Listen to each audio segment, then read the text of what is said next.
You know, it seems like every week this year has had at least one story that is massive to either the nation or international community, and this week is no different, as Wednesday morning, a man deliberately opened fire on a GOP congressman as they practiced playing baseball on a field in preparation for a bipartisan charity baseball game that took place last night. What ensued after that was anger, outrage, blaming, and confusion. Emotions that are easy to fall victim to. I myself even debated taking a negative angle to this story for tonight, but instead, I actually have a message of hope for both the left and the right in regards to this story when we talk about that later on in the show. We also have some funny stories to talk about as well, including how Skittles is taking heat for their candy, giving up the rainbow for the LGBT community, and instead making a black and white packaging and white Skittles. And I'm sure that you can guess already what the absurdity was that ensued after that. Students at a New Jersey high school were shocked when they received their yearbooks this year, and their photos were photoshopped and senior quotes were deliberately left out. We'll talk about why that is. Megyn Kelly is having a rough time at NBC as this weekend's interview is already causing mayhem before it even airs, as she is set to be joined by tin hat wearing conspiracy theorist Alex Jones, which has led to sponsors pulling out and her hosting the Sandy Hook event being canceled. We'll talk about that and what happened and why it may be a little quick to judgment. Also, a Democrat congressman has introduced a bill to monitor and log President Trump's tweets, as if we don't already have more important and pressing issues to talk about. Also, we have a food critic that is taking heat and may need to get out of the kitchen after turning his review of Chick-Fil-A into a religious political critique. Speaking of religion, a Christian soccer player is removing herself from the national team when faced with wearing a gay pride jersey and with the rest of the team. As always, a reaction is aimed in a negative manner of her hate, when in actuality is a reaction of love from her. We begin there on the Generation Y Conservative Podcast.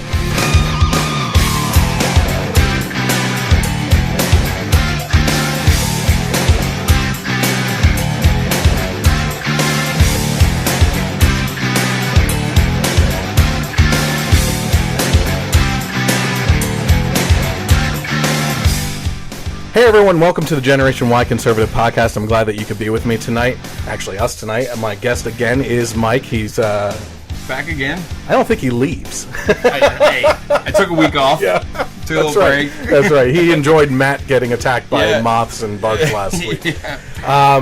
So, you know, as you can see, I've had a little bit of a set redesign with some of the things here. So I have some new graphics going on. I put my tagline that I've been saying for a while, that where the truth is more important than agenda, because that's been a running theme this year. I keep on saying, you know, with all these stories that come out that, you know, Trump supporters attacking liberals that turn out to be fake, and then they never update the stories when people post them and everything. And, you know, I call out our side quite frequently with the Republicans doing things too. So again, the agenda isn't as important as what the truth is and what's going on with that. So the truth is greater than the agenda. You can also follow me on my social media. Right now, you may be watching on Facebook Live, where we stream this podcast live on Thursdays or Friday nights, depending on when our availability is. But what I would encourage you to do is actually go to the Generation Y Conservative page by searching for it, hitting the like button, then going to the following button and going down to get notifications. You'll actually receive notifications anytime that I go live then. And, you know, sometime in the future, I might just be going live with little videos here and there that aren't even on the podcast. So I encourage you to do that as well. You can also follow me, more importantly, as well on YouTube, where the HD versions of the audio and video from this podcast are posted, as well as some other videos, which we've been getting into as movie reviews, and that will be branching off into some new territory as well in the near future. We have the Wonder Woman review that's in the editing stages right now that we did last week. So when you go to the YouTube channel, hit subscribe and also hit the little bell on there, because conservative voices, it's not a conspiracy like Alex Jones would be telling you that they're tracking you or anything. But if you hit that little bell, you'll actually be notified when videos are published to the YouTube channel. And I would encourage you to actually do that for everyone that you're subscribed to on YouTube, because the content is being pushed away for the better content creators. You can also follow along with me on Twitter by interacting with me at Gen Y Conservative without the E on the end. You may be seeing that on the screen right now, all three of those. And then you can also find the audio versions of this podcast on Stitcher, Google Play, and now thanks to KLRN Internet Radio, which you can hear me on Sundays from 3 p.m. to 6 p.m. You can also find me on iTunes, where they have put this podcast on as well.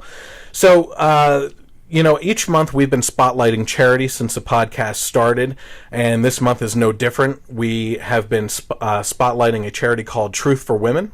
It's actually based here in the Lehigh Valley, and in the past 2 weeks we actually discussed the Truth for Women's mission statement.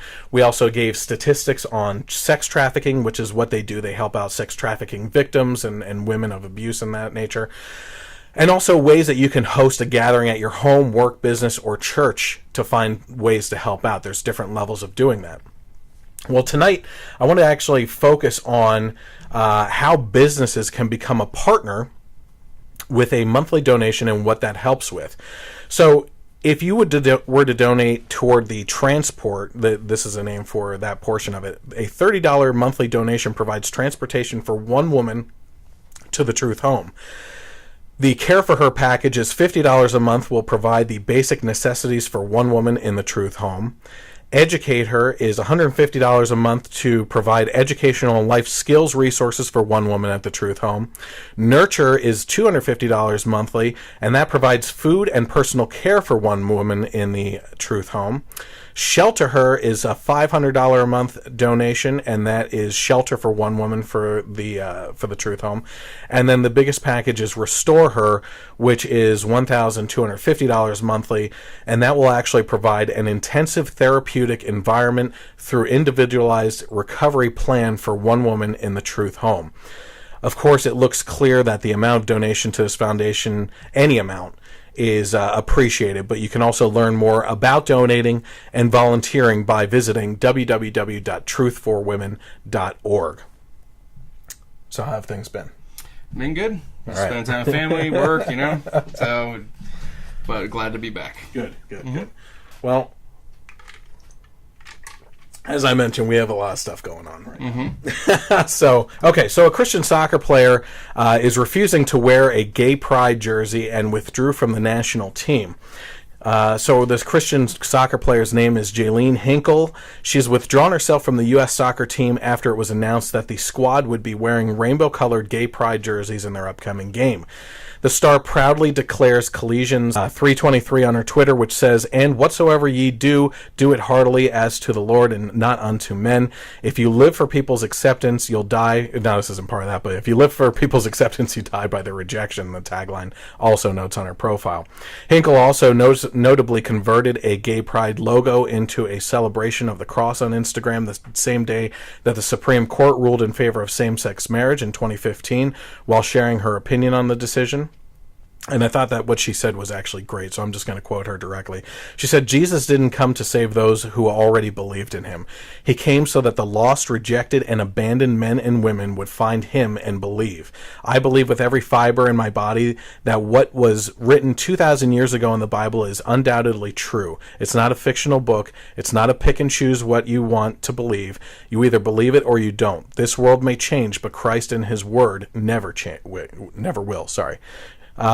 She also said, "My heart is that as Christians, we don't begin to throw a tantrum over what has been brought into law today, but we become that much more loving, that through our love, the lost, rejected, and abandoned find Christ." So she's actually proclaiming love there. Yeah. You know what I mean? Mm-hmm. She also mentioned that the rainbow was a covenant made between God and all his creation, that never again would the world be flooded as it was when he destroyed the world during Noah's time.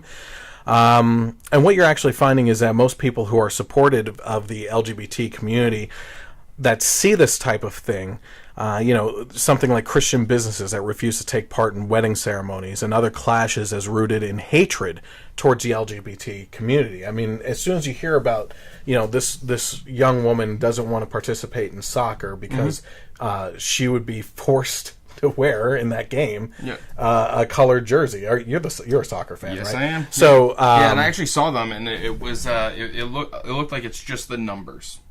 So Okay. then it's not the whole jersey. They wear the standard U.S. jersey, but the numbers, instead of being solid blue or solid white, just are rainbow on the inside. But at the same time, you have to wear the same jersey as your You teammates. can't not wear that jersey. It's not uniform. Yeah, exactly. So I mean, you're looking for the same players on the field. yeah. To pass the ball to and do whatever you have to do. I'm not a big soccer fan, sorry. Your loss.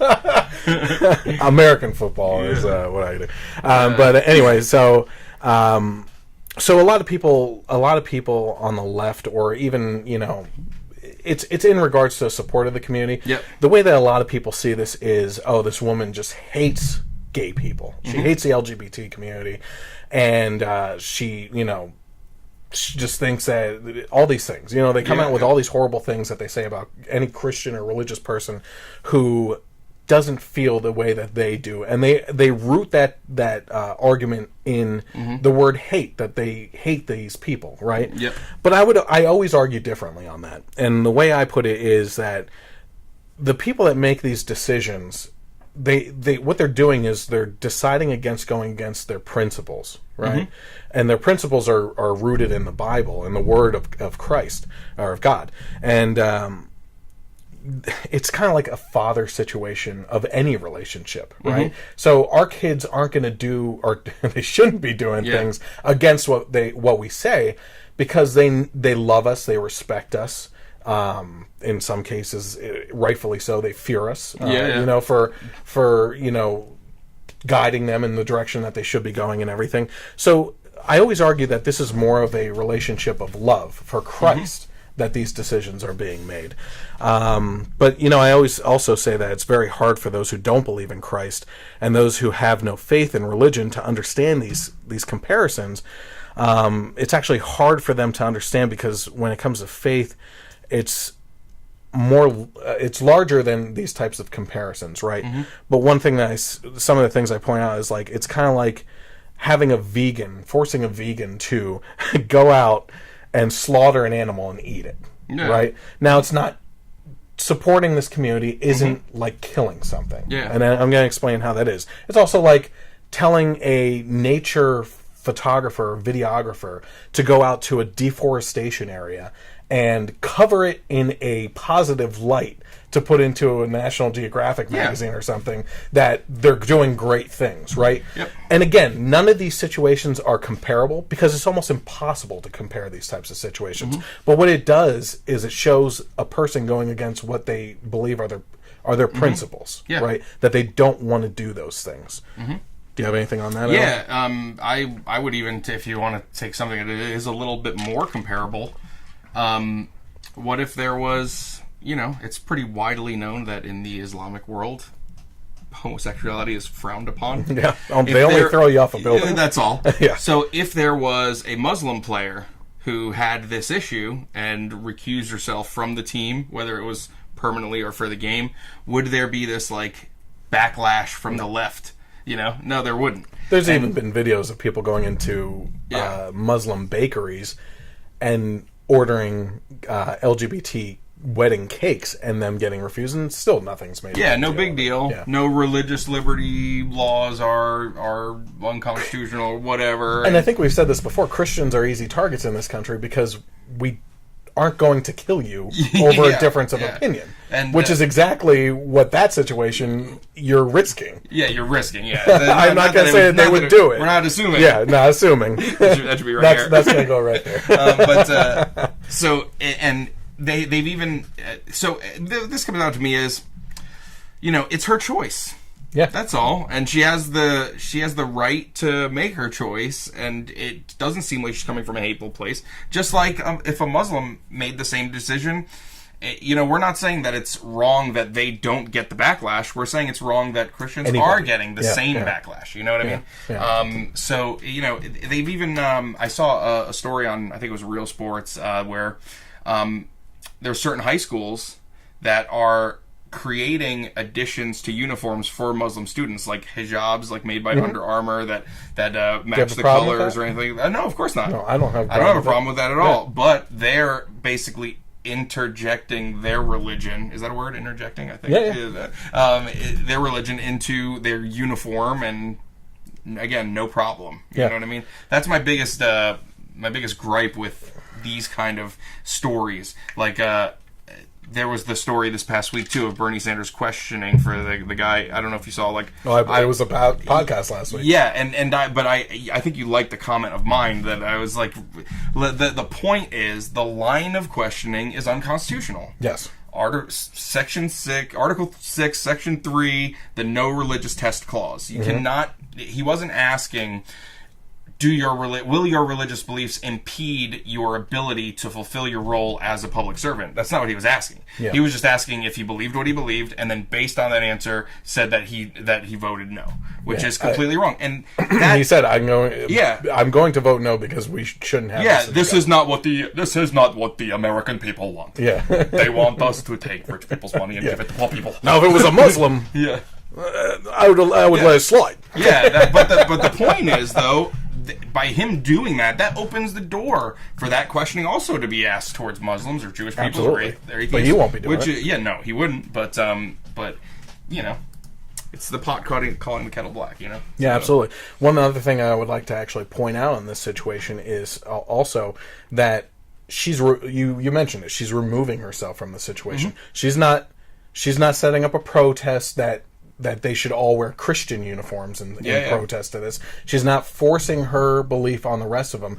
Just as with the Christian bakers and photographers and everything else, they're just choosing not to participate in that. Yeah. You know, they're not forcing the gay couple to choose same or opposite sex partners. They're literally just removing themselves from the situation because they don't want to partake in it.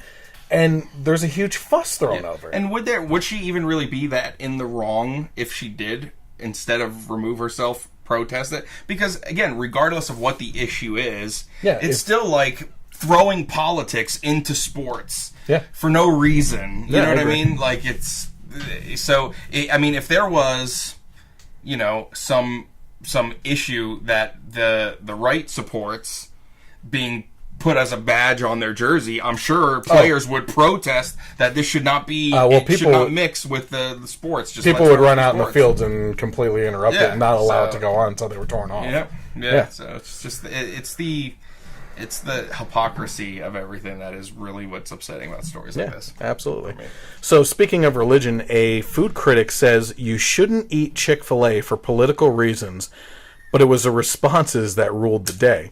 So according to Ryan Sutton of Eater.com, you shouldn't eat Chick-fil-A because of politics.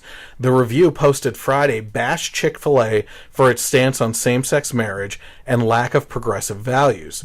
The restaurant chain, like other Christian stores like Hobby Lobby and everything, they're closed on the Sabbath, whatever day that falls on. Some for Saturdays, some for Sundays, as my wife pointed out as she was looking over my notes. For their employees to recognize and celebrate the Lord, as well as spend time with family. Sure. They've said that for even the employees that work for them that are atheists. So maybe that you don't celebrate the way we do, but you have family, and we understand that, and we want you to have days off for that. Yeah. So that's a type of stance that these this specific restaurant and places like Hobby Lobby take. But Sutton wrote in his review, and this is directly from his review, millions of dollars of the chain's past profits funded groups that oppose same-sex marriage during an era when millions of Americans were fighting for their civil rights. Smaller donations went to a group that practiced conversion therapy, a practice that stems from the discredited belief that homosexuality is a mental illness. About a year before the Supreme Court struck down part of the Defense of Marriage Act in June 2013, Chief Executive Dan Cathy said that we're inviting God's judgment on our nation when we shake our fist at him and say we know better than you as to what constitutes a marriage. Following an uproar over those comments, Chick-fil-A pledged on Facebook to leave the policy debate over same-sex marriage to the government and political arena, and to treat everyone with honor, dignity, and respect regardless of sexual orientation. So a lot of people were firing back, stick to the food reviews, why are you getting into politics? This guy, I mean, it's pretty clear when you actually read this review, he did a review on Chick-fil-A to knock them down and go after their political stances on these things. Well, you can't go after their nuggets or waffle fries. Yeah, I know. Yeah, you just delicious. don't have an argument, so you're going to lose that all day long. Yeah, their food's fantastic. Yeah. And actually, as a matter of fact, I went down to I was in Washington D.C. last week, and also the surrounding Maryland area for business training and everything, and actually had a chance to. I don't know if you saw. I saw Kellyanne Conway and 3 ambassadors. Yep. Got to go to the Hillsdale College right across from the that. Heritage Foundation. It was just a really cool day, and I thank you to my buddy who showed me around. I won't mention names because he likes to stay out of the spotlight. Actually, my friend who showed me around used to be part of Project Veritas. Oh yeah? Yeah. So he knows. He gave me some really insightful things into investigative journalism on that. It was pretty interesting. So anyway, I was heading down there to the D.C. area, and the one area that I stopped at, I actually stopped for a Chick-Fil-A. Yeah. And when I went in there, I was sitting there, and I was noticing like how nice everybody is. They are, and it's every single one. Yeah. What's it? Don't they always say my pleasure? My pleasure. Like yeah. you know, and it's one of the most polite places. And not only that, they actually. I don't know if you've ever noticed this. That this one, Christian music was playing. Okay. The whole time, even if it was just instrumentals and everything, but it was playing. And then also, it was a pretty crazy bathroom too. I don't know if you saw the picture I posted, but there was a courtesy mouthwash station where it was a mouthwash dispenser. You just press it, and there was the little single, like almost like the ketchup cups that you get at Wendy's. Those pop out. You go, you hit the button, it dispenses. You wash it around, you spit it out, and like it had like all this stuff. And I'm like, this is really pleasurable. Yeah, right. You know? I went to a Chick-fil-A once where when you walk in the door, they have a little holy water like And for our next trick, yeah. do that.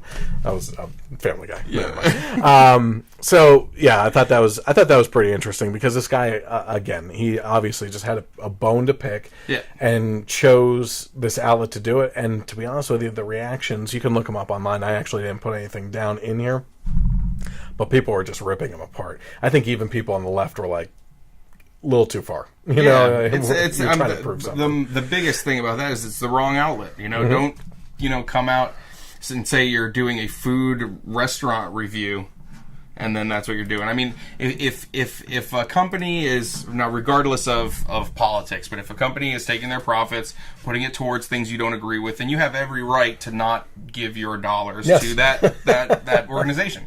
But to say, oh, I'm a food critic and I'm writing a food critic review, and the whole thing is about that. It's political ridiculous. A political and religious review is what it turns out to be. So now we can talk about Skittles. How did they even think for a second that there wouldn't be a That was actually on. So I posted this article earlier this week. And on the Beck program today, they were saying exactly that in the marketing meeting. Like, who said for Gay Pride, let's do all white. All and white. They're like, oh, is it white pride? And like, what was it? They were talking about like all these things. Like, they say it's like the White House having gay pride lights on the White House all year long, except for on Pride Day they turn to white lights. You know, like, that's the type of stuff they were saying. Funny. But so anyway, what happened was the Skittles brand released white Skittles for Pride Month, and like I said, your assumption on why people got offended is pretty on the nose with this one.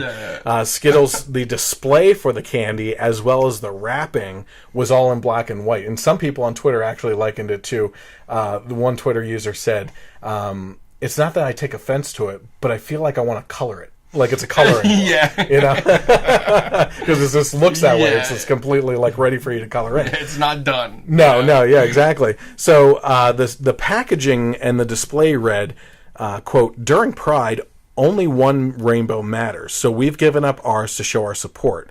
There's also mention of an amount per package that will be donated to LGBT charity initiatives. Now, as I mentioned, some felt that it seemed to push more of a white pride agenda with tweets like, yeah, Skittles did that. Also, if everyone was equal, they wouldn't be white. And not to nitpick as an art major myself, but white is actually the inclusion of all colors at the same time. So Skittles is both on the nose with that and also very contradictory at the same time. Then you also had a tweet that said, these white supremacy Skittles are brilliant. So, in case you were having alternative concerns, one Twitter user actually addressed that by saying, I don't like these white Skittles because I can't pick out the yellows, which may also be racist. Yes, all of the Skittles are retaining their fruity flavors, as it is just the shell that's white. So there's that whole thing. Oh man, that would drive me nuts. Because I'm notorious where I eat all the same colors. Yeah. I happen to I'll stick with my personal favorite LGBT candy, Mike and Ike. I had to throw that one in. It was just a perfect setup, you know? Stick to wedding night commercials, Skittles. Oh, man. If you want to see something nasty and look up some of the funny Skittles commercials that are banned from television. I did see on some of those, because we were talking about, like, we didn't know if they were real or not. Yes. When you look them up on YouTube, like, beforehand it says this is not endorsed by, like, really? Somebody made them, but they're perfect. Yeah, they're high quality, high production Skittles commercials. What was the one we saw in the theater was the ones on the the zits. Yeah. That was this contagious? Skittles pox or something? All right, so let's see here. Take that down for now. So at least Skittles isn't putting chemicals into their candy to turn people gay. And if you think that's a crazy statement, you're absolutely right there. And it leads into our next topic of focus. So let me just play a little portion of some crazy stuff that comes into our next topic. Like I'm putting chemicals in the water that turn the friggin' frogs gay. Do you understand that? Serious crap. So that, of course, is Alex Jones, for those of you who aren't familiar with him. I have at least one more video of him, actually probably two, that we'll be showing tonight that directly relates to this topic. But Megyn Kelly is actually coming under fire right now for interviewing Alex Jones this weekend, actually on Father's Day. What was today? Friday. So in two nights. She's going to be interviewing him, who's known for his raging conspiracy theories, and he'll be on her show being interviewed in the wake of what was this week, I believe, was the Sandy Hook charity event that she was supposed to host, and we'll get into that and what's happened to her. But let's actually take a look at the promo for this interview, because that alone will have you laughing as well. So this is what's actually going to be airing on Sunday on NBC with Megyn Kelly. Because authoritarianism knows humanity's awakening, and it's moving against humanity on a planetary scale. The great global battle for the future of our species is being fought right now. They call you the most paranoid man in America. Is that true? Absolutely not. A paranoid person will be hiding out in their house, not venturing out in public. I go out there on the street and battle Black Lives Matter, the communists at point blank range. We talked controversies and conspiracies. 9/11. Now, 9/11 was an inside job, but when I say inside job, it means criminal elements in our government working with Saudi Arabia and others wanted to frame Iraq for it. Just a fact. Sandy Hook. Well, Sandy Hook's complex because I've had debates where we've devil's advocate said the whole story's true, and then I've had debates where I've said that none of it's true. When you say parents faked their children's death, people get very angry. Yeah, well, I know, but they don't get angry about the 500,000 dead Iraqis from the sanctions, or they don't get angry about all the illegal storing. That's a dodge. No, it's not a dodge. The media never covers all the evil wars it's promoted, all the big things. That doesn't excuse what you did and said about Newtown. You know it. Here's the difference. I looked at all the angles of Newtown, and I made my statements long before the media even picked up on it. We didn't get any of the really important stuff. What do you mean? We talked about all the important stuff. Well, here's the big one they always make fun of me. You probably want to throw this in there. 30 years ago, they began creating animal-human hybrids. Isn't that the big story, Megyn Kelly? Yeah, you probably do want to throw that one in there to show how back crazy this guy is. Why are we talking about that? That is the big story. Yeah, that is the big story, Animal-human apparently. hybrids. Oh my word, Alex Jones. So here's the thing. The reason that this became such an issue this week is because of Jones's remarks in regards to Sandy Hook, which you can see here. He was actually saying things that he played devil's advocate and actually played both sides. I'm actually going to play the clip that most people are concerned with, where he says, that's my opinion. Yeah. So, I mean, it's clearly him trying to dodge us and everything. But he said that this was a black flag hoax event. And with Kelly set to host the Sandy Hook Gala earlier this week to raise funds for the charity, the organization was outraged that she would even entertain him. So let's actually take a look at what he said about Sandy Hook on his show within the past couple years. And then, yeah, it kind of becomes a red herring, you know, to say the whole thing was staged, because they have staged events before. But then you learn the school had been closed and reopened, and you got video of the kids going in circles in and out of the building, and they don't call the rescue choppers for 2 hours, and then they tear the building down and seal it, and they get caught using blue screens, and a email by Bloomberg comes out in a lawsuit where he's telling his people, get ready in the next 24 hours to capitalize on a shooting. Yeah, so Sandy Hook is a synthetic, completely fake, with actors, in my view, manufactured. I couldn't believe it at first.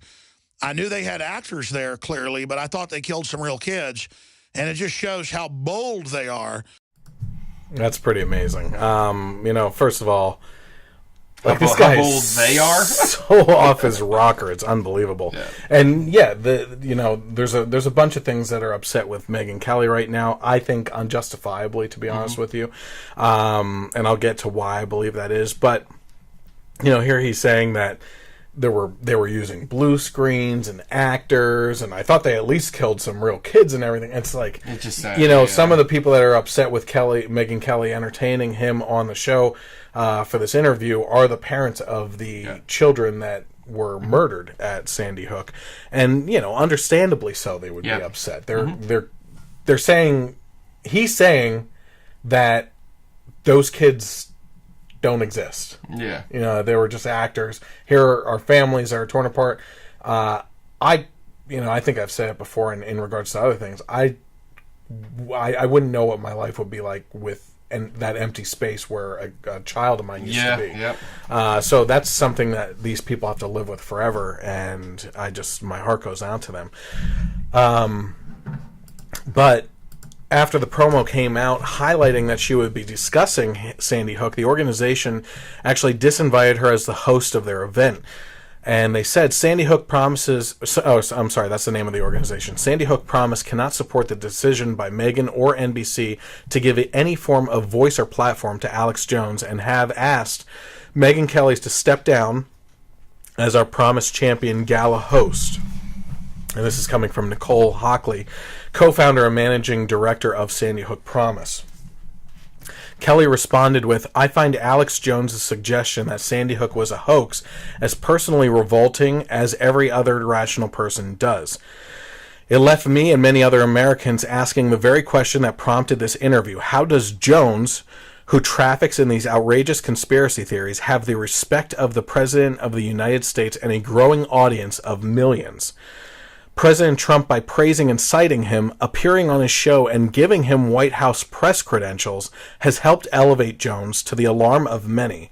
Our goal in sitting down with him was to shine a light, as journalists are supposed to do, on this influential figure, and yes, to discuss the considerable falsehoods he has promoted with near impunity, said Kelly. And that's exactly right. You know, this is before... Unfortunately for Megyn Kelly, this interview was decided to air the same week as this gala event and right after. Yeah. And they released a promo right before the event. Yeah. So there's what I would have liked to have seen is for this interview to be sent to them, edited and done, to make the decision on whether she was actually elevating his opinion as a conspiracy theorist and kind of egging him on with it, or if it was her, like, kind of tearing him down and the kind of stuff that he believes in. Because if it's the latter, then they should be praising her for this type of interview. You Yeah, know? basically, I kind of don't. I don't really agree with a lot of the argument of you're normalizing this or you're normalizing that. Like, for me, have the truth of whatever opinion be out there. You know, it's almost the same thing as kind of like not letting Milo speak or not letting any culture speak. Like, if they really do have such a crazy wrong opinion, let them state it and then argue it. You know, and instead of just, we la la la la la, we don't want to hear anything. You know, you're normalizing, whatever. You know, the only people who I kind of understand is the parents. I understand where they're coming from, just because they have that kind of raw pain that I would imagine never goes away. But did you hear what he did this week about playing the raw audio of the whole interview and the pre-interview before it comes out Sunday? Oh, yes, I did. With and he kind of got Megyn a little bit on there's audio of her saying, "Listen, we're not going to do like a gotcha hit piece. You know, this is just kind of like, here are your opinions, and we can talk about you as a father." You know, so she really was like, kind of like trapping him. It's telling him that it wasn't going to be one thing when really it was going to be, you know? And he was claiming that it was heavily edited and that they didn't put in that he doesn't really think those things, but obviously the clips you played show otherwise. Yeah, absolutely. So, yeah, it's kind of like a whole, she is getting a lot of backlash for this, and I'm not sure that it's justified. Yeah, on top of that, J.P. Morgan Chase also pulled its advertising from Kelly's upcoming episode featuring the right-wing conspiracy theorist as well. Now, I take a little bit of issue with calling him right-wing. I mean, I guess he does fall on the fringes. I will say, have you ever seen like any of the InfoWars YouTube videos or anything like that? I don't like him, but the British Joe. Is it British or Irish or something? British. Joe. It's either Joseph Paul Watson or Paul Joseph Watson. I like him a lot. He's. Oh, is that the one that you showed me? Might have been a while ago. I don't remember, but he's this British guy. He kind of like talks in front of a map. Yes, that's okay. That's a completely different one, but that's the one I like. I like him. Yeah, I like him a lot. But he's on point with and Alex Jones. There's some things that he says that because I feel like for when we villainize someone completely because we disagree with a couple of things, there's always some overlap. So there's some things that I agree with, but his whole conspiracy theory character is just so out there. Mm-hmm. It's nuts. Yeah. So, wouldn't you know, this is actually one of my favorite things about this. Guess who said this, okay, without looking at the screen here. Okay. There is no justification for amplifying lies or a liar, particularly about unimaginable tragedy. I hope no parent, no person watches this. Who do you think said that? Talking about lies and liar. Oh, God. Well, it was Chelsea Clinton. So, no justification for amplifying a lies or a liar. Pelosi, but... Yeah. I mean, hasn't she spoken on the behalf of both of her parents? Especially her father, who has directly lied to the nation about his sexual affairs and everything. Yeah. And she talks about unimaginable tragedy. Well, a couple women have come out saying that he raped them. Yeah. For his part, Alex Jones said of Megyn Kelly, she's not feminine, cold, robotic, dead. I felt zero attraction to Megyn Kelly. That's not an insult to Megyn Kelly. I talked to a lot of other folks that know her. They say, no, it's the same. Because you're dealing with a sociopath, a psychopath? I don't know. Rip the shirt off and everything else. Like, he is psycho. This guy is psycho. Is nuts. Speaking of eyes, though, I think those eyes actually look into your soul. Yeah. And I would check out. I love you, Megyn. Yeah. I do too. But I would check out. He was on Joe Rogan's podcast. Oh, I know. I saw it. Oh, you saw it? And apparently they go back a long ways. Like, they were friends, like, way before either of them got, like... But Joe says he's crazy. Oh, yeah, too. Joe definitely... I mean, he says, like, I like him, but he's nuts. Yeah. I just want to say, again, that the Sandy Hook massacre was real, and my heart goes out to those families. I can't imagine the pain that they will continue to deal with for the rest of their lives. And I just want to make that very clear. Mm-hmm. Okay, so let's jump over to a high school in New Jersey, Wall Township High School. Have you heard about this one? Yes, I have. Okay. Yep. So, saw pictures. Yep, where 3 students noticed their yearbook sections had been obviously edited. We didn't mention in the beginning what those edits were, so let's talk about that now. This past fall, high school junior Wyatt Dobrovich Fago posed for his school photo wearing a sweater vest that neither students nor administrators said anything about to him. But when he received his yearbook this year, the Trump insignia had been cropped out of the picture. So this is the sweater vest one. So you can see on the left-hand side that you can clearly see the Trump logo, and then on the one on the right, they just basically cropped it out and zoomed in on the same size of the image. Now, Wyatt's little sister and Wall Township High School's freshman class president, Montana, noticed something missing from her yearbook as well. The students were asked to email their favorite quote to the school by a specific deadline to ensure that each student's memorable quote made it into the yearbook. When Montana opened her yearbook, she noticed her favorite Donald Trump quote was omitted from the yearbook. And his quote was, "I like thinking big. If you're going to be thinking anything, you might as well be thinking big." Oh, you know, it's quotes like that remind me of Socrates. Yeah, right.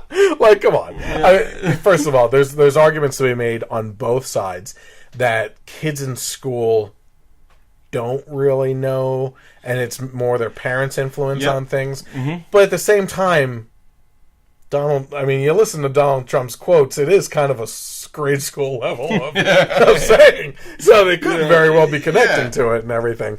Oh, I'm going to be hated after this one. Okay. By my own people. Calm down. Now, also, Junior Grant Berardo also wore President Trump's Make America Great Again slogan during his high school yearbook photo. Only his shirt was canvassed with the logo in a way that could not be missed or cut out without Photoshop. And I would know because I'm a Photoshop person, which is exactly what happened. The whole logo was Photoshopped out to make it look like a plain t-shirt. So you can actually see here, that's his shirt. Now that's clearly edited to take that out of there. Now, the school could say, oh, we just cropped in like certain images a little bit tighter for better detail, or her quote got lost amongst things. Come on, this is strike number 3, and this is the biggest strike of all. No way around that one. No. So Grant's father, Joe Berardo, immediately approached the school superintendent, demanding an answer and demanding that the school reprints the yearbooks. And I would do the same. Yep. That's a huge cost to the school. Mm-hmm. But at the same time, sometimes lessons need to be learned. Sure. You know, here's an interesting offshoot ADD topic kind of moment. Mm-hmm. Now, I served on the school board. Yep. And when you really look into the way systems work, and this should be obvious to people, but I don't really think that people think it through, right? Something happens where a parent sues a school district, right? A lot of people think, well, that's going to teach them a lesson. Right? But who are you really suing? You're suing the taxpayers because it's all tax supported, right? Yep. So you sue the taxpayers for millions of dollars or what have you, and now all of a sudden your taxes are going up.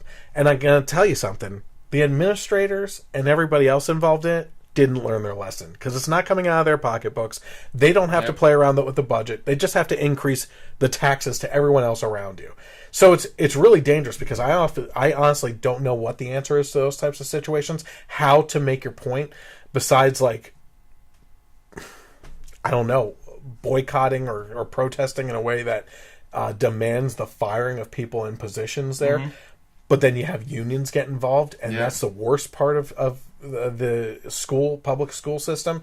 I've had my run-ins with the unions as a school board member, just being conservative, didn't even make any decisions. But seeing my blog that I had at the time, they were covering it like flies on crap. You know what I mean? And that's all they could focus on. You know, and even now, I know now there's still people watching because they think I'm going to be running again, or there's people that were arguing against me in school board cases that are still watching my stuff, which I think is hilarious. Yeah. You know, maybe I want to elevate that to the national level and get bigger and just have more issues with people. You know, that's not true. I'm not that type of person. But so It would be nice though. Yeah. I mean, if you want to hit share, like, subscribe, you know. But yeah, I think that they should reprint their yearbooks. For sure. Yeah, I mean, there was no justification to... He didn't have anything offensive on... It wasn't like, you know, stuff that would go against the school dress code, you know? No, absolutely. Okay, great point. Yeah, go ahead. So just based on that, they're the ones that messed up. They had no right to do that, you know? And also, when you're taking your picture, especially when you know it's for the yearbook, you are... I mean, the yearbooks, we look back at them to see ourselves what back an idiot then. we were. Yeah, right? Yeah. And not that I'm saying anything about these kids. Yeah, but I'm just gonna. That's not my business. Yeah. But you know, he might have. I'm sure he wore that shirt on purpose for his absolutely. yearbook picture. All three of them. Yeah, so that they would know. You know, when they look back on it, oh, this was during that election, and this is what I supported at the time, and yeah, and then they go and crop it out. I mean, Photoshop it out, cover it up. That's disgusting. Yeah. And in regards to the reprints and everything, the administrator actually, the superintendent, Cheryl Dyer, told reporters, there is nothing in our student dress code that could prevent a student from expressing his or her political views. The high school administration does not condone any censorship. The actions of the staff involved will be addressed as the investigation is concluded. Now, another off-topic, on-topic type thing. I was on the yearbook staff in our high school. Mm-hmm. That could very easily have been a liberal student who was just so offended, you know, that they used Photoshop and did that. And, you know, as an editor of the yearbook, now the editor very well could have ordered it too. I don't know the setup of this. Yeah. You have the underlings of students that, you know, organize everything and put everything into place. You also have the editor that looks over everything and makes sure everything okay. Well, if you're an editor and someone else did that, you see a plain T-shirt. You're not going back and going, you're comparing every single photo of every student and everything. So it very well could have been one person. One person, not to make the whole school. So. Yep, and it certainly wasn't even the school administrators or teachers involved in this decision. Could very well have been students, but again, it's not good. It's not looking good. Yeah. And I agree with you on what you said about the context of the shirt. I said I understand if the content of the shirt was vulgar or otherwise inappropriate, like Trump's grabber by the, you know, if the shirt said that, you know, I would understand. But this stuff clearly was just a very simple support of him and non-offensive. And I said, you know, imagine if this was a kid wearing an Obama shirt or something. Yeah, like that. It never would have happened. Yeah, it never would have happened. And also, I if it did happen, I would be equally against that too. Absolutely. So, yeah. Okay. So we're really going to get into it on the main topic tonight, which is coming up. But we have a topic that I actually completely forgot to put in my notes, but I did mention it in the very beginning. The bill that was proposed by a Democrat congressman that was the Covefe bill, which in essence what he's trying to do is he's trying to put a damper on the president's use of Twitter and also log every tweet that he does into basically files to keep note of what he says and everything. This guy is obviously technology illiterate because nothing that goes on the internet is lost forever. Ever lost. Yep. No, it's not. I mean, Twitchy, I think, is the one that logs every tweet that's out there. I mean, I believe if you want to find what someone said, even if they delete it, you can go to them and they'll draw it because they save all of them. Yeah. It's pretty crazy. Yeah. But this stuff is out there. I mean, even, okay, let's say that Trump deletes a tweet.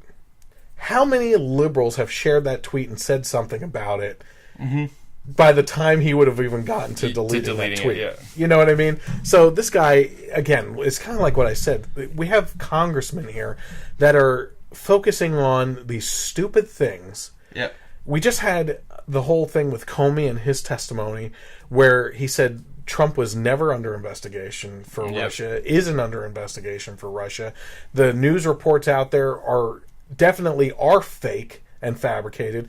The details in them are fake, and what we said is not what we said, and we just can't, as people in the FBI, come out and correct the stories because it would be actually giving information that's confidential.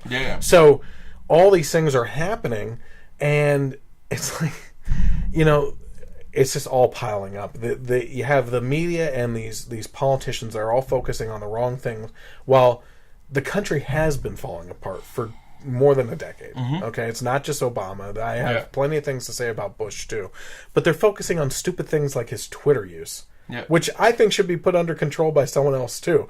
But is it that important that you have to introduce a bill on it?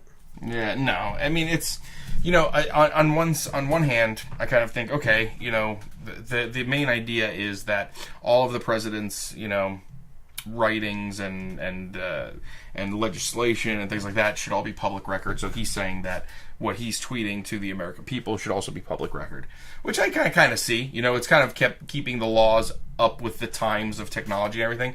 But to your point, all this stuff is out there. It's out there forever anyway, and it's just a waste of time. Like, it's not something that's necessary for you to be putting your time and energy towards. Secondly, I kind of think, as far as just Twitter and the presidency, one thing that Trump has done, I think even going forward past him, is changing how the president communicates with the American people. Because I guarantee whoever's next, whether it's a Republican or a Democrat, whoever, they're going to be tweeting too. Yeah, absolutely. Because he is kind of the first one to say, and I this one thing I love about him is you know what? Okay, I'm not just going to say that this is fake. I'm just going to disregard it completely, and I'm going to tell the people exactly what convey my message directly before it gets twisted and turned and everything like that through all the normal news channels. And even with his did other presidents do a weekly address on YouTube? Yes. Yeah. Yeah. Okay. I mean, that's a tradition that started with, I believe, Eisenhower. Yeah, the fireside chats. Yeah. So yeah, but with radio, of course. Yeah. Eisenhower wasn't doing doing YouTube. Here's a bird with my message on it to the people. Carrier pigeon. Tweet. And that's how Twitter started. Yeah, makes sense. You can only fit 140 characters on a little roll. You got to wrap around their ankle. Talk about government wasting money. Yeah, right. I need someone to study how many characters can fit on a bird's leg before it starts weighing it down and can't fly to its destination. Okay, so so like I said, obviously our big topic this week was a attempted assassination of GOP Congressman in Alexandria, Virginia, at a baseball practice in preparation for last night's bipartisan congressional game between the Democrats and the Republicans that has been played yearly for charity since 1909. That's pretty cool. Yep. On Tuesday morning during the practice for the Republicans on the field, a man approached a congressman in the parking lot and asked if, quote, this is the Republican or Democrat practice, to which the congressman replied, the Republicans, and the man turned and walked toward the field. The man then opened fire with a rifle and pistol, shooting the House Majority Whip Steve Scalise in the hip, who is still in critical condition but getting better. He also hit a staffer in the ankle and a Capitol Police officer in the chest, with a total of 5 being injured before the Capitol Police took the shooter, now identified as 66-year-old James Hodgkinson. Yeah, a man with a very violent past, including beating his foster daughter, who eventually committed suicide in 1996 by pouring gasoline on herself and setting herself on fire to get away from him, and was was found to be abusing his next foster daughter in 2002, and was arrested in 2006 for domestic battery. Now, before we get into my message of hope and what we can take away from this situation, I do want to talk about some of the bad things in this, and I am going to go after the left a little bit on why this happened, I believe, okay? But let's talk about those bad things, and then we'll get to my message of hope. I said that the details immediately started to trickle out in regards to the shooter, including that he was actively posting about politics on his social media. He was a volunteer for the Bernie Sanders campaign, and his favorite shows included Rachel Maddow. On Facebook, he was a member of groups including Terminate the Republican Party, The Road to Hell is Paved with Republicans, and Donald Trump is Not My President.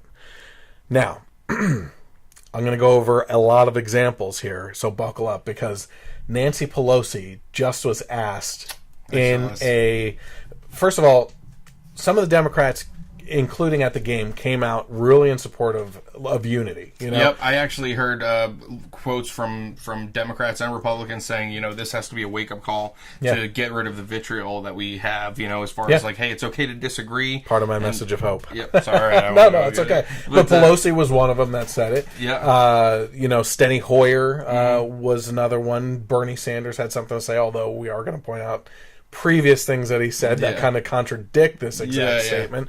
But yeah, there was a good show of unity, and a lot of people were angry right off the bat. Like I spent Wednesday just really angry at what's been going on, because I noticed things, and that's exactly what I want to talk about, is some of the examples on why something like this actually ended up happening.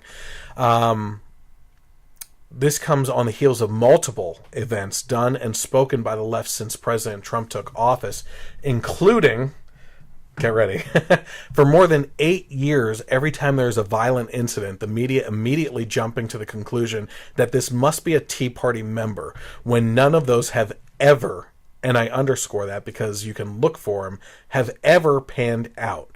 Most notably, the Gabby Giffords attempted assassination that turned out to be a mentally ill Democrat. Multiple fabricated Trump supporter attacks on liberals that turned out to be completely false to spread a false narrative of the tone of the Republican Party. Incidents that were socially spread virally and yet left without an update that it was actually a fabrication. Sometimes a lot can be said by not saying anything at all in those situations. Also, publicly shaming Vice President Pence at the performance of Hamilton in New York City, for his views on things. You had Madonna at the Women's Day rally saying that she has fantasized about blowing up the White House. Just recently, within the last couple of weeks, Kathy Griffin's beheading photo shoot stunt. You also, around that same time, had this punk rock concert taking the naked Trump statue and beating it to hell with a baseball bat. Did you hear about the Public Theater in New York? Oh, yeah. So the Public Theater in New York Central Park from May 23rd of this year to June 18th, so it's still going on, has a rendition of Julius Caesar in modern times being portrayed as Donald Trump, a Donald Trump lookalike, and assassinated, being passed off as now art. This is performance art. The one thing that I will say that I saw recently was that this same group, when Obama was president, had Obama depicted as Caesar. So it did they? Yes. Yep. And I saw pictures. Well, there you go. Maybe I stand a little corrected, but I saw the long list going. I saw pictures and everything. And I would completely disagree with that. Yeah. So that is such a bad thing to do. Yeah. It's so I but hey, they did do that. So I don't know what that means. Yeah. Because both are wrong, but they are both. At least they're consistent. Yes. Yeah. Well, not only that.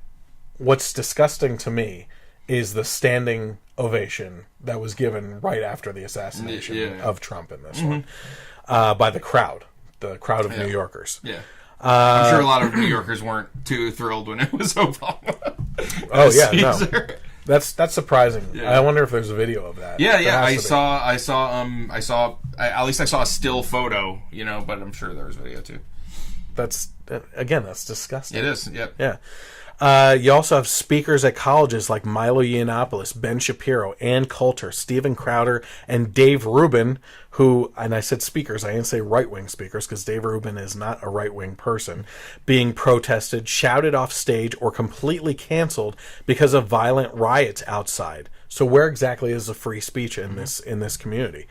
You also have people in the media constantly covering only the negative stories on Trump, or those like Whoopi Goldberg, who refer to him as the resident of the White House, not the president. Democrat politicians fear-mongering that his presidency and those in Congress will destroy life as we know it, and sometimes literally ending life on the planet with things like the Paris Accord.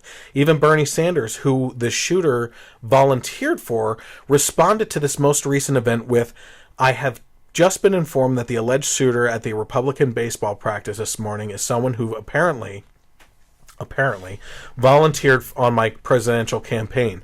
I am sickened by this despicable act, and let me be as clear as I can be.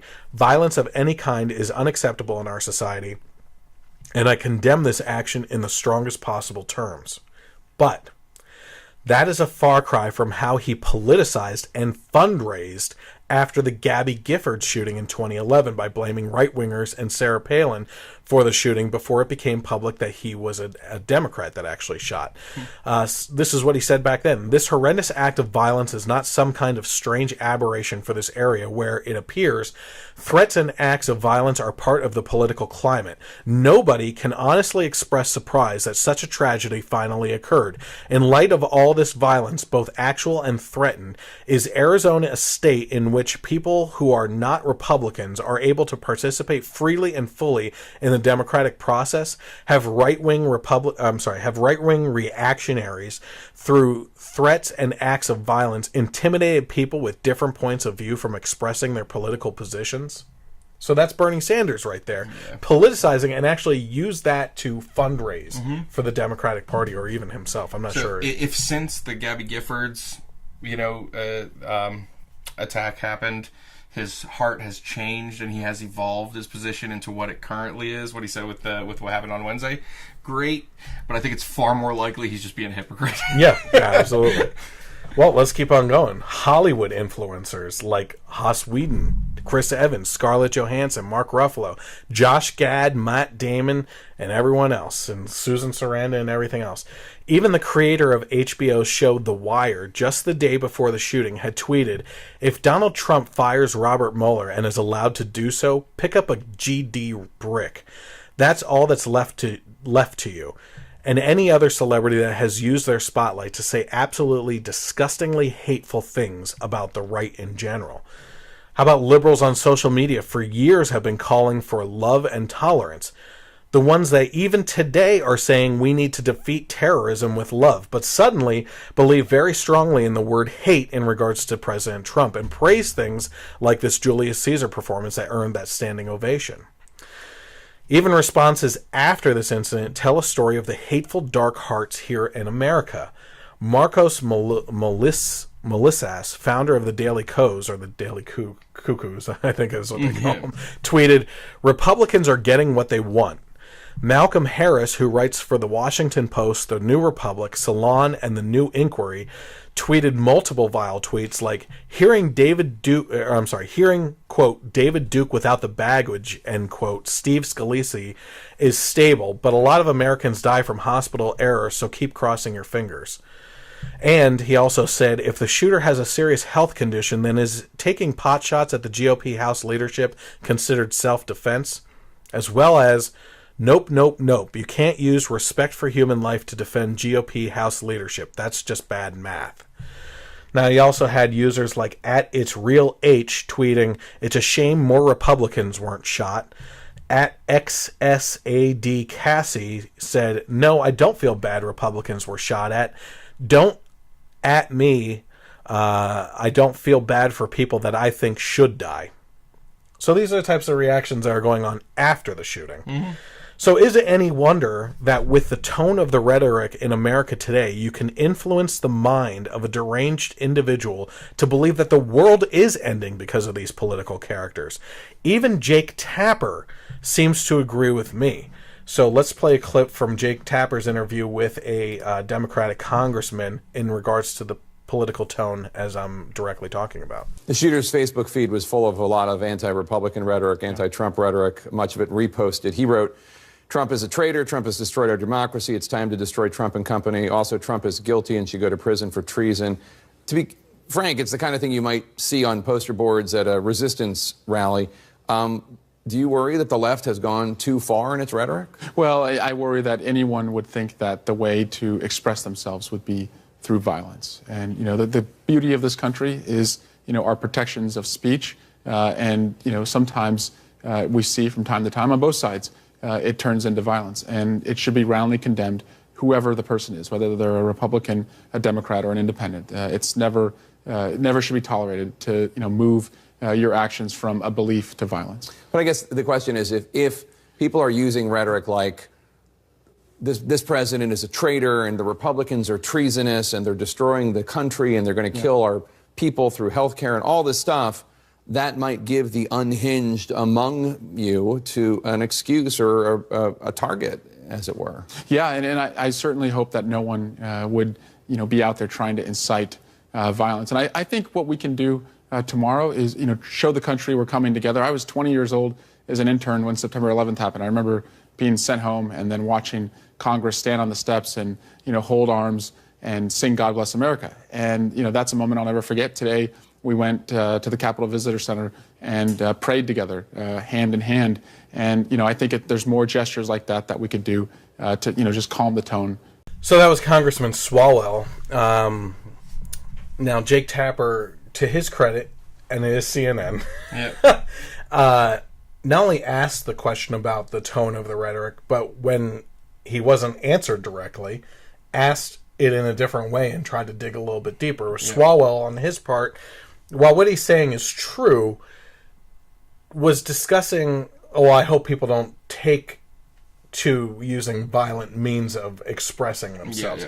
Saying nothing and responding nothing to the tone of the rhetoric of the left, right? You want to say something about that, it seems? Well, it's just, I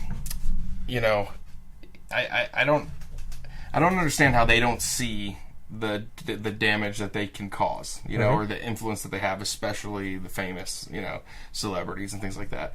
I definitely do think that, there are mentally unstable people on both sides, or on every side of every issue. And when you have a platform like that and you encourage violence, even if it's joking or even if it's not literal, you are planting these seeds into these people's minds of something that's acceptable to do. Absolutely. So you kind of segue into exactly what I was going to say, which is this a symptom of only the left? Of course not. Obama dealt with pushback as well, but things have only escalated to uncontrollable levels. But I will say that the divide really became noticeable when President Obama set the public against our police officers and set that national tension that led to multiple police assassinations, including 5 by one shooter down in Dallas, Texas. All day on Wednesday, I listened to the news on the shooting, and I was angry. I was bitter, emotional, confused, and saddened by what was going on. It was obvious to everyone that the tone of the rhetoric on the left led to this leftist to try to massacre 10% of the Congressional GOP in one horrific event, if not for the presence of good guys with guns, the Capitol Police, who eventually took them down. These are all types of things many of us have been feeling all week, but anger and bitterness are both the easiest and ugliest emotions that we can fall victim to, often letting them dictate how we react and treat each other in times such as these. These are bad times. That's all there is to say about it. This is why I saw hope in light of this attempted assassination on Wednesday, with the left faced with an obvious example that hatred has led to people on the left attempting these things, seeing people like Pelosi, Sanders, and other Democrats reach across the aisle in a show of unity. What I see is an opportunity for there to be a national discussion about the tone of rhetoric on both sides than what they use daily in their rhetoric. I mentioned the left's tone earlier because of the news of the week, and that directly relates to that, but the right is also guilty of saying hateful things as well.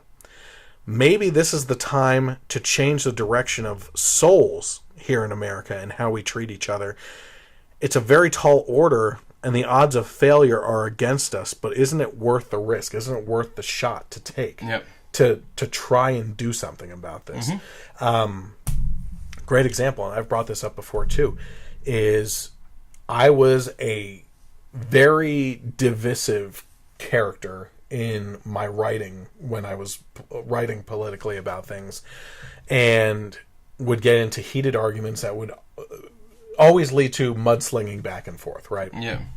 And my wife said to me, thanks to her, she said to me one day, "That's not you," and not only that, you're lowering yourself to their level It was Michelle Obama who recently said, when they go low, we go high. And they certainly haven't been doing that. No, not at all. But the fact is, she said, you're lowering yourself to their level, and when you sling mud, like, you're both getting covered in it, you know? If you just stick to the facts, if you stick to policy debate, even as they're throwing mud at you and attacking your personal character and everything else, if you just stick to those things, they are hanging themselves. They are making themselves look bad with what they are saying. If you just continue to go down that line and not look off to the side and start engaging in those side discussions on personal character and what's in a person's heart that you don't know, you know? And that's the conversation that we need to start having here in America with both sides right now. Yeah, she's absolutely right. I mean, I got into the same thing earlier this week when I was telling you about that the story about Bernie Sanders questioning and everything, and this one guy that I was arguing with was like, kept bringing up like, oh, well, do you think it's right that everyone should go, that everyone who doesn't believe one thing is going to hell and blah, blah, blah. And I just kept saying, listen, all of that is irrelevant. Yeah, and not only that, all religions have that point of view. Yeah, absolutely. If you don't if every religion basically says, if you don't believe in our religion, you are condemned. Yeah. That, in different words, but that is exactly what every religion says. Yeah. So, but I just kept kind of hammering a point. It was like, listen, that's irrelevant.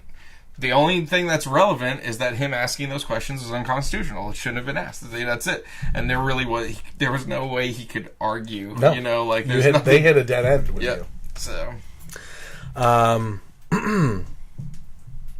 the way, I don't know if you heard this, but the Democrats kind of creamed the Republicans in the baseball game. How the heck is that possible? Even a blind squirrel stumbles across a nut every once in a while. Apparently they've been on a streak for the past decade. I think last year they lost, but the Democrats are usually winning. Really? Which I honestly find surprising from a group of participation trophy type people. Yeah, you know what I mean? Yeah. Like, I figured they would just be like, oh, great game. Yeah, we don't care. Here's some popcorn. Maybe it's the fact that you got a lot of older congressmen probably on the Republican side and younger that's people the assumption, though. But you have Ben Sasse, you have Ted Cruz, Mike Lee, and all these other guys and everything. I just don't see it, and that narrative isn't true anymore. You certainly have these curmudgeons like McCain and Lindsey Graham that you can't get rid of with a spatula, for crying out loud. Yeah. But it's swinging back around. It is. Well, you have to replace them at some point. Yeah. Actually, a couple of years ago, Nancy Pelosi was asked in a press conference, do you believe that maybe it's about time that you step down and let a younger person bring some fresher ideas to the table? I'm going to include that in my YouTube clip because she was so offended that she said, "Are you calling me old? Are you saying that I can't have fresh ideas?" And like, oh my God. I have a fresh face every week. Yeah, right. But it was pretty funny. Colleagues privately say that your decision to stay on prohibits the party from having a younger leadership and will be hurts the party in the long term. What's your Discrimination. Next. Leader Pelosi. Leader.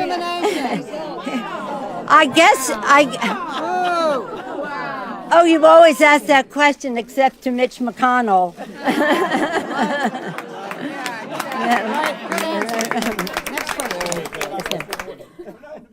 Mr. Hoyer, Mr. Clyburn, they're all over 70. Is your decision to stay on prohibit younger leadership from moving forward? So you're suggesting that everybody step aside? No, I'm simply saying that to delay younger leadership.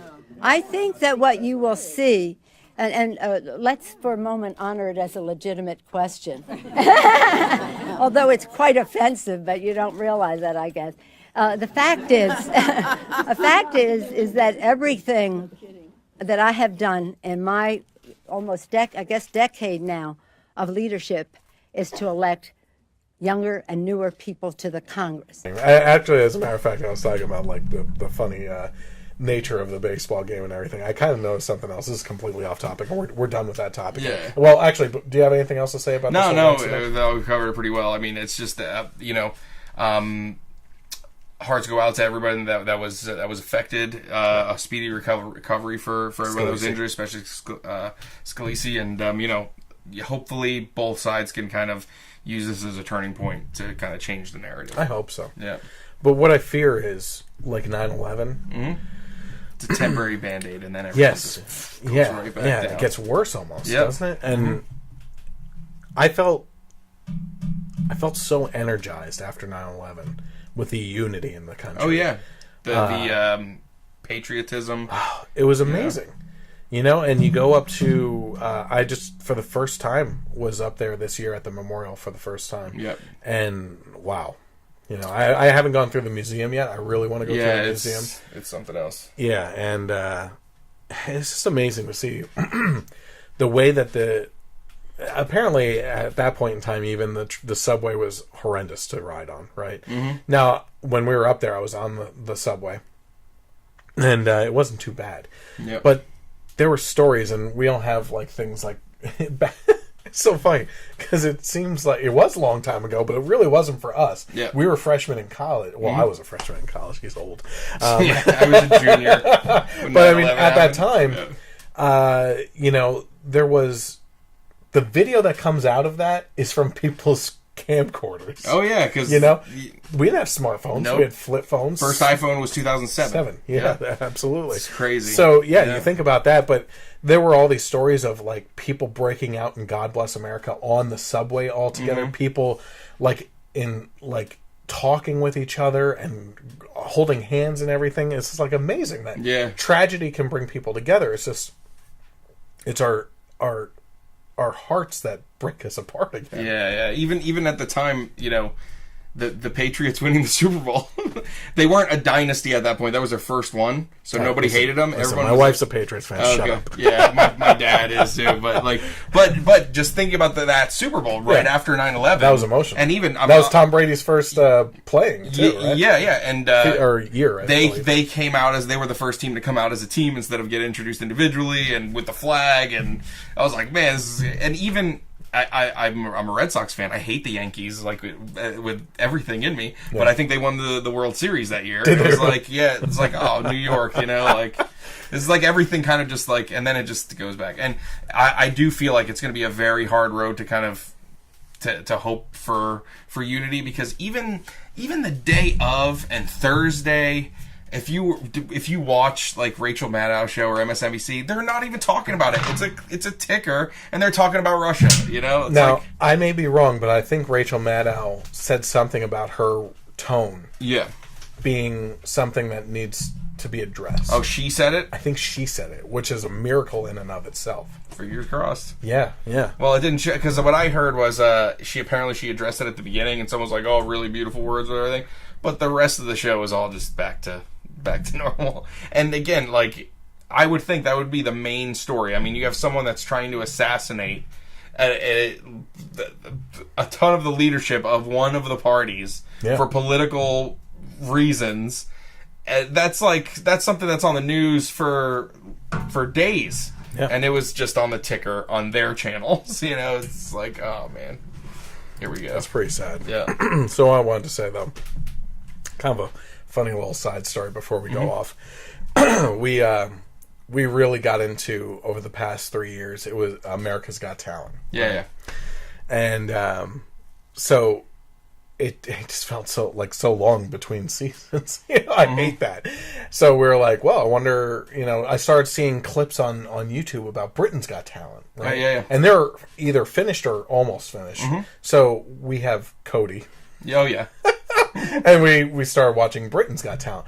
Well, I noticed because it's hard to find if you search for exactly that title. Sometimes it doesn't even show up. Yep. But if you do like a partial title, like Got Talent, it'll give you all of them. Yep. Yeah, there's so many Got Talent. There's a Portugal's Got Talent that my grandparents watch on. And there's a Arabia, I believe, Got Talent. And I'm looking through all these things, and I just started laughing because I'm thinking to myself, I'm scrolling through them, and I'm thinking, oh, I wonder if there's a Canadian one, right? There is no Canadian one. And I figured out why. They're too nice. They don't have buzzers. Yeah, right. Everybody wins. Yeah. So I thought that was funny. I was looking through. You go to the next round, eh? Yeah. Oh, that's okay. You take it. Oh, golden buzzer for everyone. Yeah. So I thought that was funny. Any other big things this week at all? No. I mean, I'm pretty excited in the sports world. They announced the Conor McGregor Floyd Mayweather fight's going to happen. Everybody thinks it's a lot of people think it's a sham, but the people want to see it, so I'm glad it's happening. And should be People have spoken. People have spoken. And it's going to happen. Much to the chagrin of Oscar De La Hoya. We briefly mentioned. We'll just quickly talk about it. E3 happened this week. Yeah. A lot of big announcements from Xbox. Got the Xbox One X. Formerly Scorpio. Xbox One X. Yeah, I'm not crazy about the name. No. They should just call it Xbox Prime. Or Yeah. something like that. That would have been cool. It seems like if you don't have a 4K TV, you can kind of save your money. Yeah. But I'm a big... When it comes to those conferences, I'm more... obviously, some of the bigger games. I've told you I've been a part of the Sea of Thieves beta. Oh, you alpha. Yeah, love it. Yeah. I love it, and my kids love it. Yeah, they laugh so hard. It's a cartoony, rare production, basically, and they're pushing it off. It was supposed to come out in September. Now it's second quarter of next year. No, that's. But nice. I got to tell you, it is actually one of the most fun games. Yeah, a lot of people are talking about it. There's a lot of buzz behind that one. And they keep on pushing these alpha play tests. Like this week, it was Tuesday through Thursday. Mm-hmm. There were 2 times each day for 4 hours that you could do this play sessions in. And I was at work for a lot of them. I got 2 opportunities to play. Man, it's incredible. It's great. I'm going to have a lot of fun doing it. Yeah, I'm pretty excited for July 18th and 19th. The Destiny 2 beta's out. So you get to try that before it starts. Yeah. Have fun purchasing a 25th of the game. Yeah. Off the bat. Well, I got the. It's. Like I said, I will wait until 2019 to purchase it. So when you get all of it for $30. Yeah, exactly. Yeah. But since you're not pre-ordering, the open beta will be on the 21st. 21st, 23rd is free if you want to try it. Hop on with me. We are quickly approaching July as well. Yeah. And we have quite a few people this time interested in doing a Spider-Man review. Okay. So we have that review coming up as well, the Spider-Man review. I'm very excited. I think that's the one I'm most excited for right now. Yeah. It looks really great. Yeah. And everything. I've kind of stopped. I see that they're still putting videos out. Yes. I've stopped watching them. I'm like, I have enough. I'm just going to go see it. I watched a featurette that was put together. It was 25 minutes long. Had a little bit of extra stuff, but more making of and kind of things like that. Yeah, and it was pretty cool. Yeah. Pretty cool stuff. So look forward to that. Also, this week we will be releasing the Wonder Woman review, and that should be out early this coming week, if not this weekend. So again, if you're interested in following along, you can always find me on Facebook and streaming live on Thursdays or Fridays. So the way you can find that out is search for the Generation Y Conservative, hit that like button, then go over to following. Drop down to get notifications. You'll know anytime that we go live, and you'll want to do that with other pages that you follow that do live streaming as well. I personally get notifications for Dave Rubin and stuff like that, the Rubin Report, and Milo Yiannopoulos is always an entertainment one, and Ben Shapiro. Yeah, those 3 are just always going live for me. You can also find us on YouTube by searching for the Generation Y Conservative. When you go there, hit subscribe, and then hit that little bell so that you're notified anytime a video is published. You can find me on Twitter at Gen Y Conservative without the E on the end.